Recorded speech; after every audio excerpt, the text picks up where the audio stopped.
Welcome back, podcast fans. I'm your host, Annette Hines, and this is Parenting Impossible, the Special Needs Survival Podcast. Guess what? Part 3 of our series, How to Make 2025 Your Best Year Ever. So this episode is just for those of you who are a fiduciary or a caregiver who is really at the head of the circle of care for someone. What do I mean by fiduciary? You could be a trustee. You could be a person who is the power of attorney, agent under power of attorney, a healthcare agent. You could be a guardian, a conservator, depending on what it's called in your state, over either personal decision-making or finances. You could be someone who is, in charge of Social Security money and so forth. Or just, and I don't mean to say just, but maybe you are a caregiver and at the head of someone's circle of support or circle of care without really having a legal designation. So this checklist that I have, because I love a checklist, people, is going to cover a lot of things. And some of them may be applicable to you and some of them may not. But I'm speaking to all of you out there who have some responsibility and some level of support that you give to another person. So first and foremost, you want to check your documents. What do you have in your file, right? This is the perfect time of year, end of year, beginning of year, to take a look and see what's in your file and what needs to be updated, if anything. If you are a trustee or an agent under a power of attorney or a guardian, you want to look at your documents. Do I have the original copy of the certified letters of guardianship or whatever it's called in your state? Do I have an original copy of the trust? Do I have all the ancillary documents that go with it? The appointment of trustee, the acceptance of the appointment of trustee, any resignations and successor appointments, if that's applicable.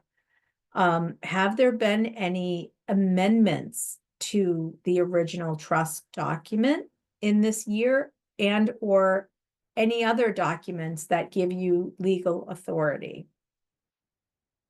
Do you have the tax identification number that you need for a trust or for the person if you are responsible for assisting with or completely, on your own filing tax returns? If you have fiduciary responsibility for finances, do you have copies of the bank statements, the investment statements for the year? You really do need to know what's going on if you have a fiduciary responsibility.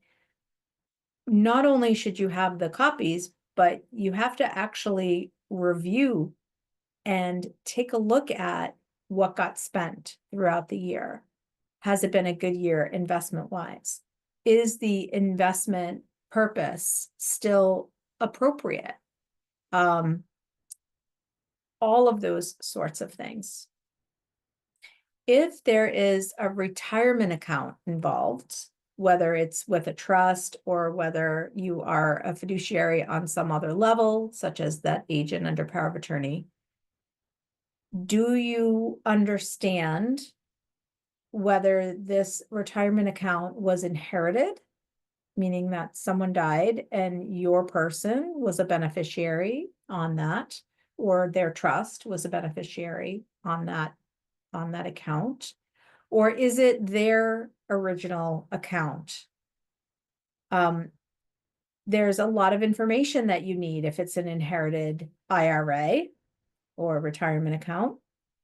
And I won't go into the details about that, but that is something that you need to be aware of, and you need to make sure that you understand how to calculate things like required minimum distributions. Is there a required minimum distribution due every year, and how is that being calculated? Okay. Do you have contact information for all parties that are in this person's circle of care? Depending on what role you're playing, you could be a quarterback. If you are not the quarterback, but you are in an ancillary role, like I am a lot of times as trustee, do you know who all the other players are? Is there an agent under a power of attorney? Do you have that document? Do you have that person's contact information? Have you spoken with them this year? Who is the guardian? Do you have that decree on file? Do you know who's the guardian and how to reach them? Have you spoken with them? Same thing for a conservator. If your guardianship is called conservatorship in your state, then, who's the conservator? If your conservatorship, like in our state, is only over finances, you may have a bifurcated plan where you have one person as conservator and one person as guardian. And maybe they're the same person. Is there a representative payee in place for Social Security benefits? Who is that person? How can you reach them? Have you spoken with them? And again, do you have the documentation granting all of these authorities so that you know that legally you can speak with these people?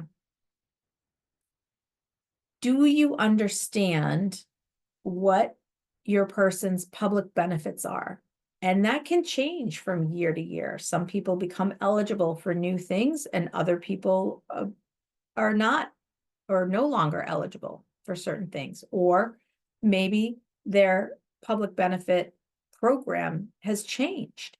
Maybe they've moved from one type of housing to a different type of supported housing. Maybe their Medicaid program has changed from being a community Medicaid program to a waiver program. Do you have all the current documentation for each of these things? Whether it's Medicaid, whatever that's called in your state. In our state, it's called Mass Health. Whether that's the most recent SSI or SSDI letter. What is their housing renewal looking like? Is there private health insurance involved? Do they have Medicare? What other relevant benefits are out there? You don't just need to know this when you're the trustee. You need to understand this if you're in any of those roles that I've mentioned before. All decisions that you are making for or with your person who is in the center of that circle require you to have full and complete information. I recognize that sometimes that's not possible, and we have to make decisions based on what we know. But this is the perfect time to update your files and ask all these questions and do some analysis about whether the plan that you've had for this person continues to be the most appropriate plan. Review your file for personal information and what you need to have for personal information. Do you know their Social Security number? Do you need to know their Social Security number? What about date of birth? What is their current mailing address? I have had people who have been very secretive about just not wanting to communicate with me where they live. That's tough, by the way. Do they communicate via email? Do they have an email address that you can send things to? Sometimes there are other ways that you can communicate through Dropbox or a portal that is private. So there are all types of electronic communication now that are secure, more secure than email. And it's almost no cost to little cost to be able to put something like that in place. Have you even asked, what is your preferred method of communication? I know that comes up a lot here. Sometimes we have people who want to communicate via text, and we don't have the ability to do that. We don't have cell phones here. So we don't have the ability to communicate via text. So we have to find another solution for people who don't communicate via email. Are you in charge of any real estate, either real estate owned by the trust or real estate that your person is living in? Have you been there? Have you just eyeballed it and taken a look at what kind of condition it's in? Will your person let you take a look at the property? Now, if your property is in a trust and you are the trustee, meaning now you are the legal owner of that property, you have to inspect that property from time to time. Doesn't have to be every year, but you need to know what that property looks like, what kind of shape it's in. What is the actual legal address? Do you have a copy of the deed and the last tax bill in your file so that you know what the costs are and whether there's any right-of-ways and so forth? Again, what is the date that you last visited? Do you have pictures in your file? Is there a current assessment going on if there's a homeowners association or a condo association? Do you know how to get in touch with those people? Do they know how to reach you if you're in a position of authority? Do you have a current homeowners insurance policy? Again, if this property is sitting in a trust and you're the trustee, then you must have insurance on the property. You would be violating your fiduciary responsibility if you didn't. If you're in a different role, you just want to check on whether these things are happening. And if they're not, can you support your person to make them happen? If you are paying bills for somebody, do you have an organized file system for all of the bills that you've paid in 2024 and a ledger or an accounting of some sort? Now, that is just required if you are a trustee. If you are an agent under power of attorney or in some other support role, that is it's less formal of a requirement. The more formal you can be, the less risk that you're taking for yourself, but also information is gold.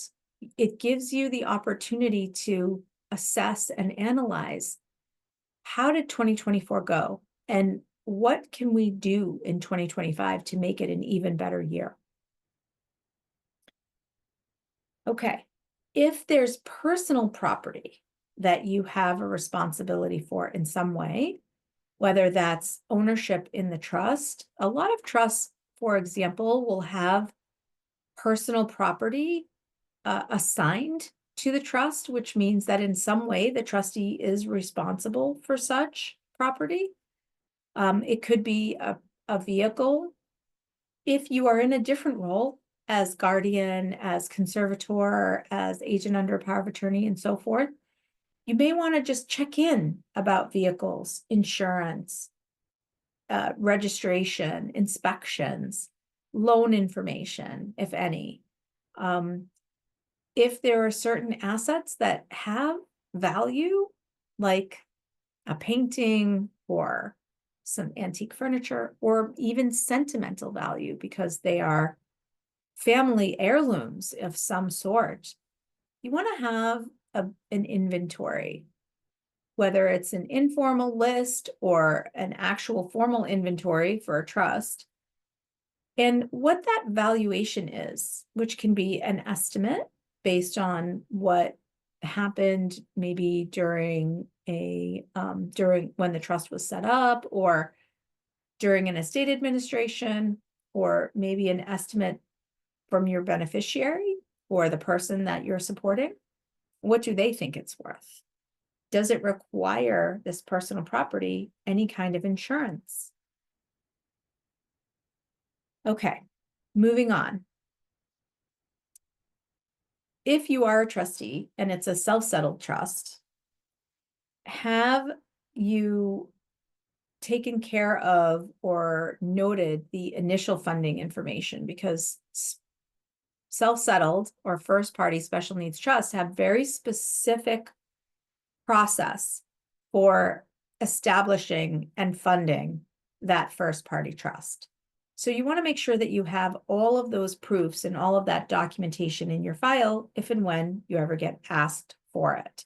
Who would ask for it? It would be your state Medicaid agency and Social Security if someone is on SSI. Additionally, with self-settled trusts, notice has to be given when they are set up and funded to Social Security and to your state Medicaid agency that this trust has been set up.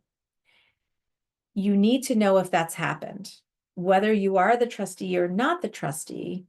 If you are in a circle of support with someone, you may want to ask that beneficiary of Medicaid benefits, that recipient of Social Security benefits, whether they have done this. And if not, maybe you can help them make that notification to Social Security or to Medicaid.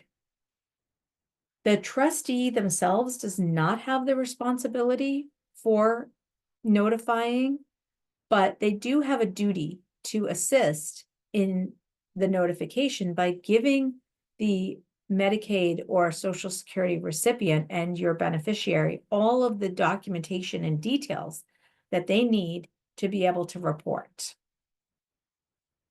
Okay, some other things that are nice to have in your file that you want to think about at the beginning of every year. Do you need a release, signed release, to be able to speak with other people in the circle of care, in the circle of support?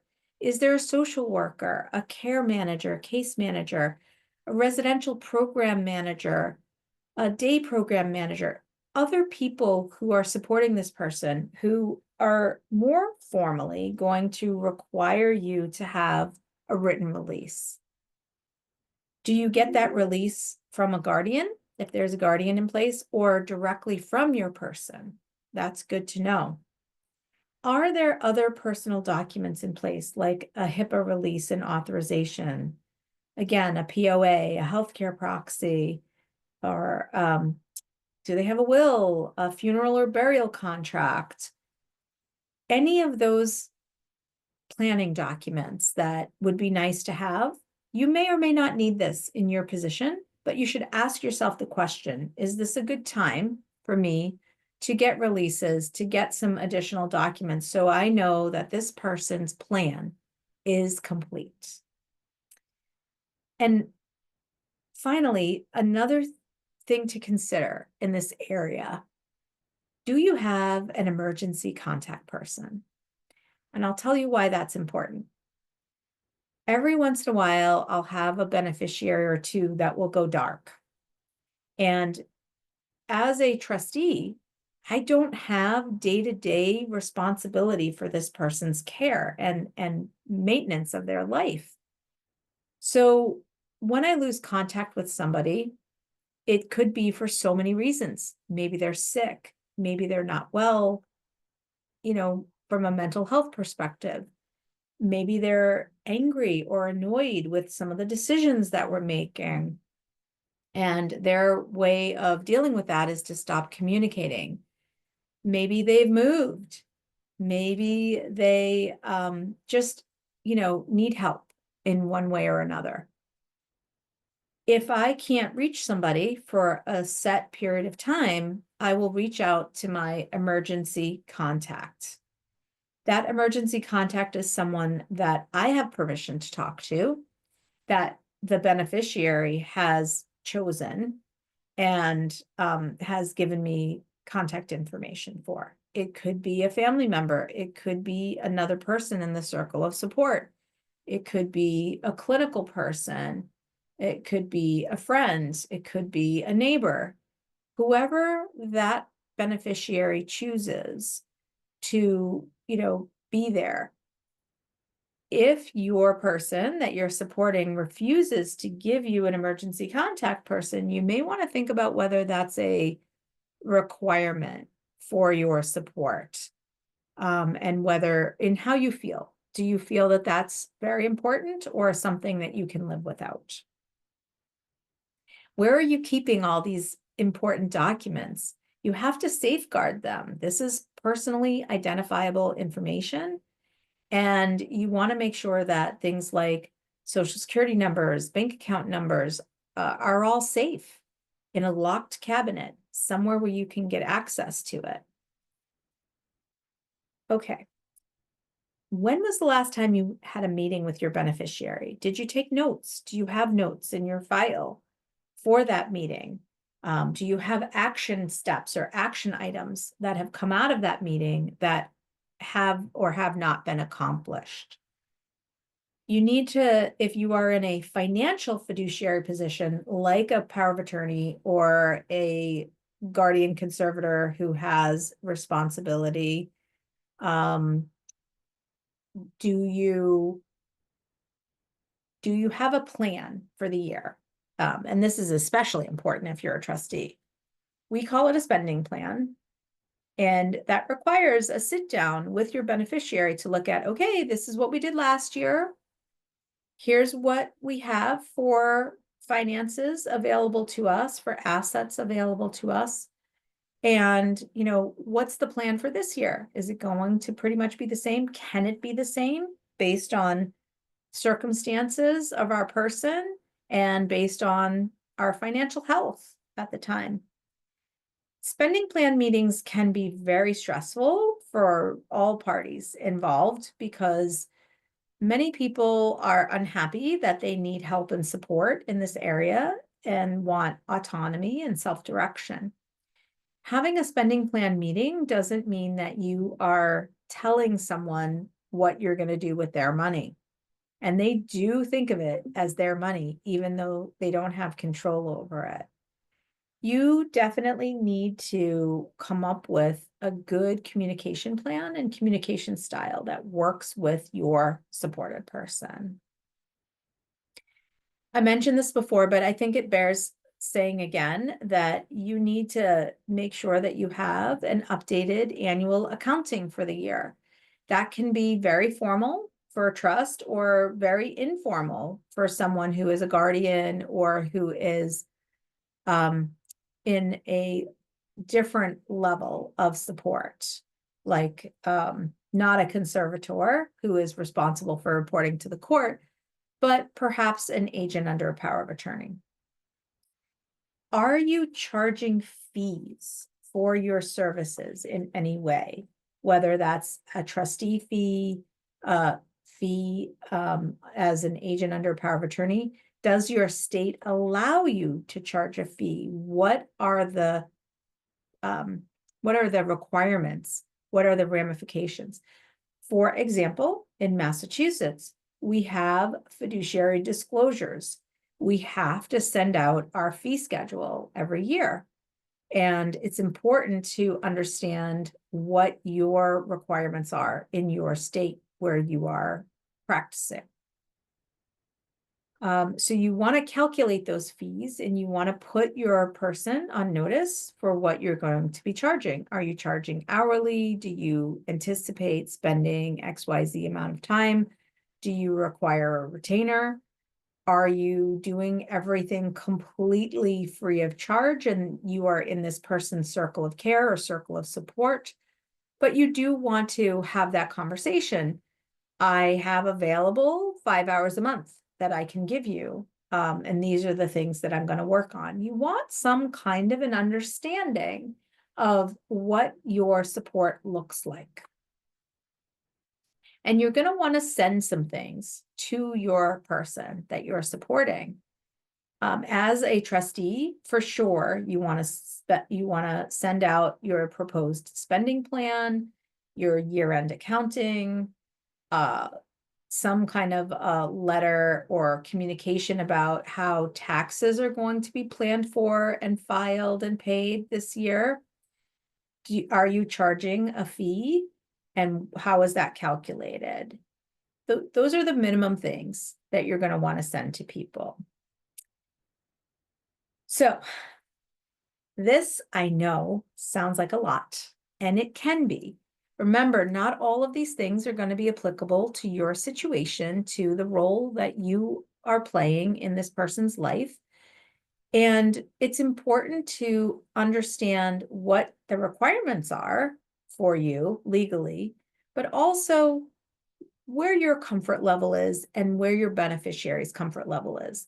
The most important thing to accomplish every year is to have a good rapport between you and your supported person, and make sure that there is complete openness about what you are going to do for them, what you can do for them, and what your limitations are, if there are any.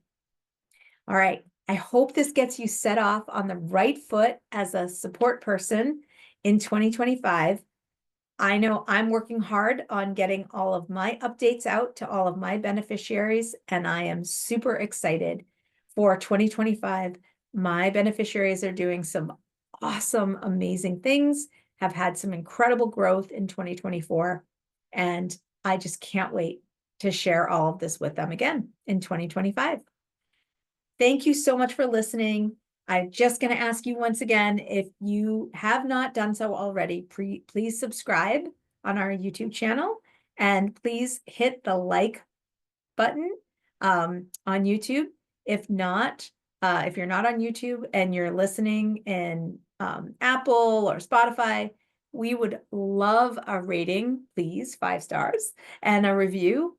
And if you have any thoughts, or you know who would be a great guest for us, or you would love to hear about such and such a topic, I would be so grateful and amazed to hear from you. So please send me a DM, connect with me on LinkedIn.